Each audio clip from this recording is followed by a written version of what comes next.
Hey everybody, Preston Poulter here with Pocket Jacks Comics. I'm going to be doing a lot of talking about Harley Quinn because right now I'm going to review Harleen, and then I've got another review in the chamber. I'm actually going to do a parody song here on Harley Quinn Breaking Glass. Really short version, good, really bad. Possibly so bad it might be good depending on how much you love social justice cringe, but this one like every single page. But we'll talk about that one later.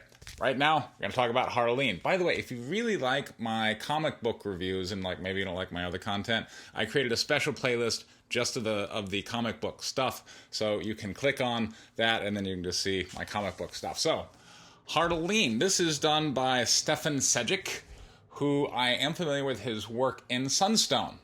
And I gotta say, this one was really beating my expectations. I came into this, my expectations were kind of low. And don't like brigade me, but I didn't like Sunstone. I could not get into that story. The idea of these two BDSM loving lesbians, okay, so far so good. You got my interest, but there was no conflict between them. It's just, how do we make things work? But really, like, what was the crisis?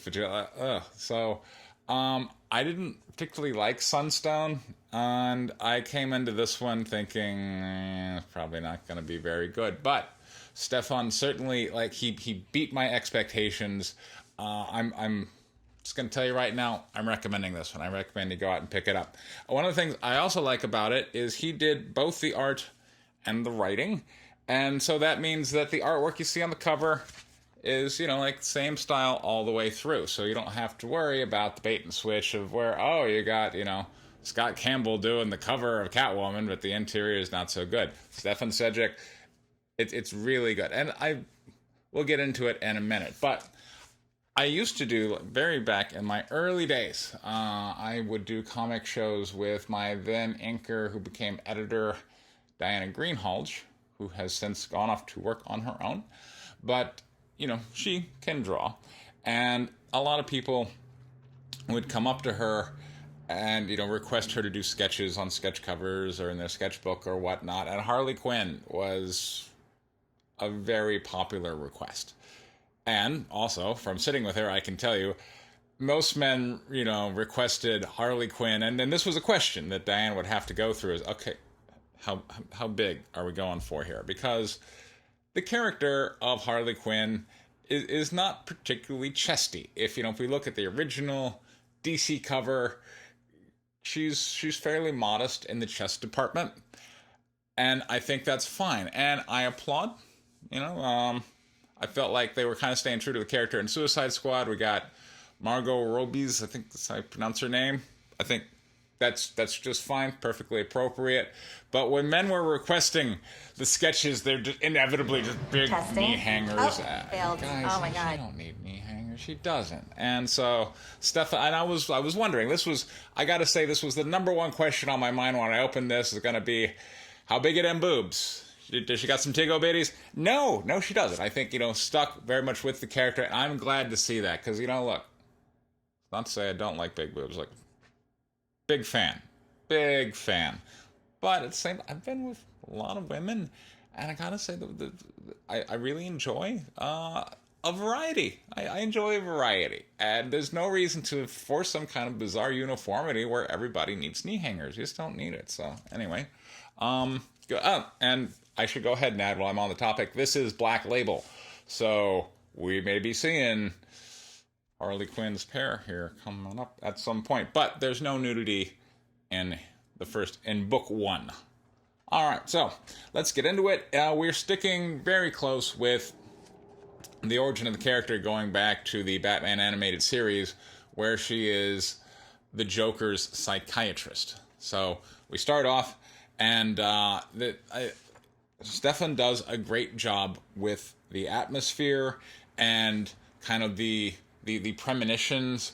We'll get these pages where, boom, we see Harley Quinn and the Joker, but this is just like, kind of like a flash forward kind of thing, because it is told essentially kind of in flashback. We're getting this voiceover narrator from an uncertain future going back to, let me tell you the time I almost died kind of thing, which is a reference to That's a different movie. Don't worry about that. But that's pretty cool. So we get this kind of action open, very atmospheric, and then we go to kind of mousy psychologist talking with a pretty disturbed war vet who's going over, who's essentially a war criminal being evaluated by her, and he's talking about how he lost a friend of his during some R&R because this woman who was acting like she was interested in going to bed with one of them, but then she pulls a knife and kills his buddy, his bestest bud,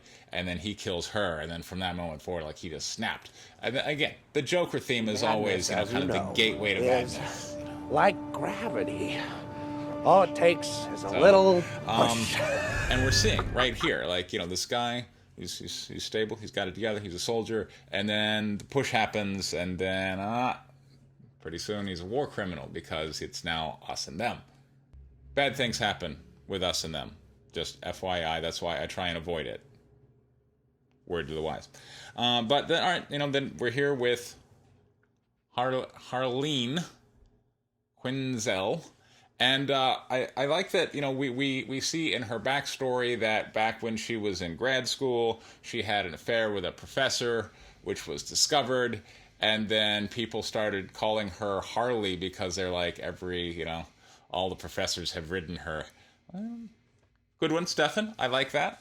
And all right, so she has this idea for a psychological grant. Oh, wait, first, she is off in the night, kind of just doing her nightly business, but then the Joker and their crew have knocked over a gun store and are making their getaway, and the Joker's going to, essentially kill her. Like, she's looking down the barrel of the Joker's gun, and the Joker sees something in her eyes, and he decides, I'm going to leave this one. And so he goes off, and he's in the van, and his henchmen are like, why didn't you kill her? And he's like, I saw a promise in her eyes. I thought, this is cool, because, we know what's going to happen. We know that they're going to get together in some way, and the way we're kind of creating this as, pieces on the board, I liked.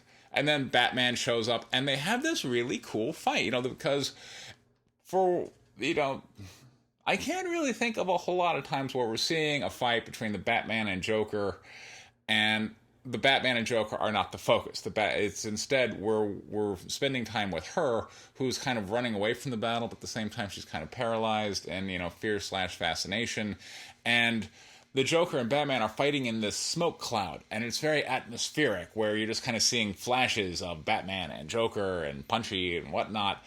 And, she, as this outside observer, has this strange, macabre fascination with what's going on. I thought that was super cool, very atmospheric.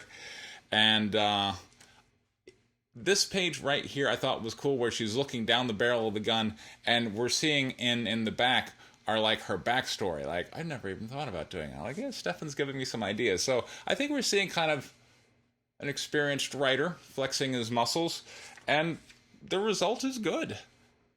Better than good. Great. Noteworthy. You should totally check it out. And then we go, and we're seeing Harleen, and she's applying for a grant to study the thing that makes people snap and go crazy. And the Wayne Foundation has decided to back that, and so now she gets to go into Arkham Asylum and start interviewing the bad people, which include the Joker, who got captured by Batman. And, we have this one scene here with Poison Ivy, and I gotta say, we only get one panel of Poison Ivy, but that's all we need. That's Poison Ivy, right? That's Poison Ivy right there. She's like, writing on paper, the corpse is a tree, that's Poison Ivy. In the other review I'm going to do, Harley Quinn Breaking Glass, that's not Poison Ivy. I'm going to save it for that review. But, but she's kind of going through the various DC bad people, but she's not doing the Joker because her early experience with the Joker, is causing her sleepless nights, and she's kind of got this fear of the Joker. And so then she goes and she watches all the tapes of all the prior times he's been interviewed, and I really enjoyed that. I think that was very well written, because one, we're seeing that the Joker's prone to lying, so you're not going to get his honest backstory, and he's just going to make stuff up. And some of the stuff he does is pretty funny, where he's talking about how he was traveling around in the circus, and the psychologist is like, and that's when became, embraced the kind of the clown motifs. Like, actually, I was the strong man. I'm like, funny. That's funny, right? That's good. And then we basically end. I don't want to go through the whole thing, but so many. Just look at this. So many atmospheric pages. He's doing great work. And then at the end, we kind of end up with her, standing in front of the Joker's door, because now it is time to talk with him again. And it's got this Silence of the Lambs vibe, where we got the psychologist talking with and let's face it, Harley Quinn kind of does harken back to Clarice Starling. Batman the Animated Series, came out in the 90s, and that was around the time of Silence of the Lambs. So I feel that there is definitely some Hannibal Lecter aspect to the Joker, and there's definitely some Clarice Starling aspect to Harley Quinn. So I was happy to see that all captured. All in all, I definitely recommend you pick up Harleen, Book 1. Again, this is DC Black Label by Stjepan Sejic, so that you should be able to find at your local comic book store.